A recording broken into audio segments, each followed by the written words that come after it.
আজকে বানাবো সুজির হালুয়া অথবা বরফি।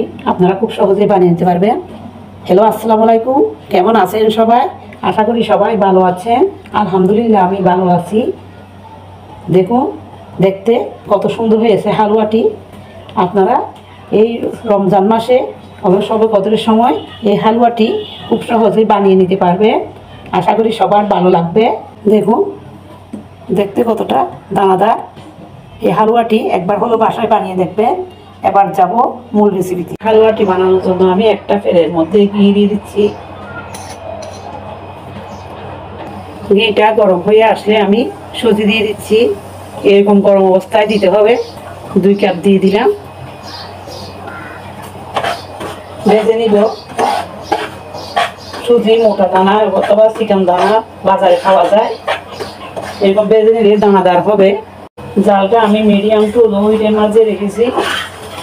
মিডিয়ামে আছে।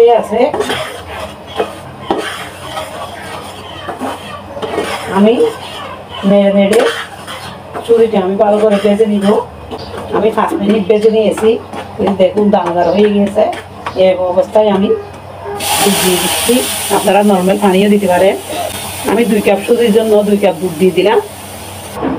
যখন এরকম সিদ্ধ হয়ে যাবে এই অবস্থায় আমি চিনি দিয়ে দিচ্ছি একটা।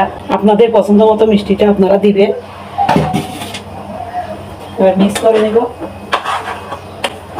চিনির থেকেও পানি বের হবে। ওই পানি দিয়ে সুজির হালুয়াটা হয়ে যাবে।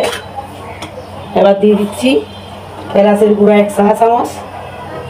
দিয়ে দিচ্ছি পরিমাণ মতো লবণ। লবণ দিলে মিষ্টি খাবারের টেস্টটা দ্বিগুণ দেয়। চিনির থেকে পানি বের হওয়া শুরু করে দিয়েছে। এই পানি দিয়ে আমি হালুয়াটা রান্না করে নিব। এবার একটু দিয়ে দিচ্ছি ফুড কালার। আপনারা জর্দার রঙও দিতে পারেন। আর রং দিতে না চাইলে স্কিপ করতে পারেন। আমি দেখার সৌন্দর্যের জন্য রং দিয়ে দিলাম। আবার আর একটু ঘি দিয়ে দিচ্ছি। ঘি দিলে হালুয়ার ঘ্রাণটা ভালো আসে। দিয়ে দিচ্ছি কেওড়া জল। আপনারা গোলাপ জলও দিতে পারেন। আর গোলাপ জল কেওড়া জল দিতে না চাইলে আপনারা স্কিপ করবেন। হালুয়াটা দেখুন হয়ে গিয়েছে। যখন ফ্যান থেকে এরকম উঠে আসবে এবার আমি নামিয়ে নিব। একটা প্লেটের মধ্যে আমি ঘি ব্রাশ করে নিয়েছি। দেখুন, এবার প্লেটের মধ্যে আমি হালুয়াটা নিয়ে নিচ্ছি।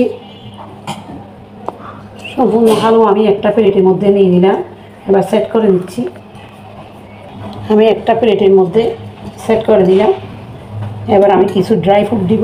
আপনারা যেগুলো বাদাম কিশমিশ দিতে পারেন।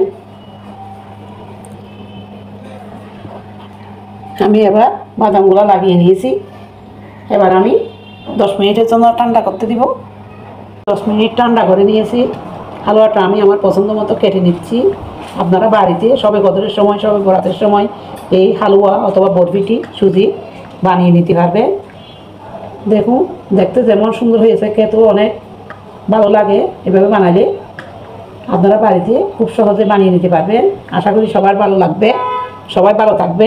আল্লাহ হাফেজ।